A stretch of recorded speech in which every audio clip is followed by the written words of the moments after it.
Today, I am going to tell you how to add paneer pieces to vegetable biryani. There are three methods in which you can add paneer pieces to biryani. Each method differs in its taste and texture, and hence listen to the end of the video so that you can select whichever method you like according to your taste and flavor. Let us look at the first method, that is by marinating it. Take a pan, add 2 ladles of yogurt to it, add salt, chili powder, coriander powder, and garam masala powder. In case you do not like the taste of this, then you can optionally add jeera powder, hing powder, chili powder, and salt.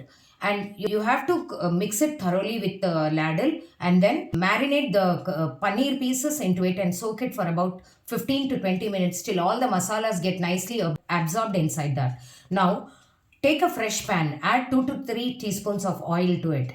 You can fry this paneer pieces like this and add it lastly after the biryani is cooked. Or you can, while preparing the biryani, add and fry all the masalas and then fry this marinated paneer pieces after that. And then add the rice and vegetables and you can cook it as usually as you cook the biryani. This is the second method of adding paneer.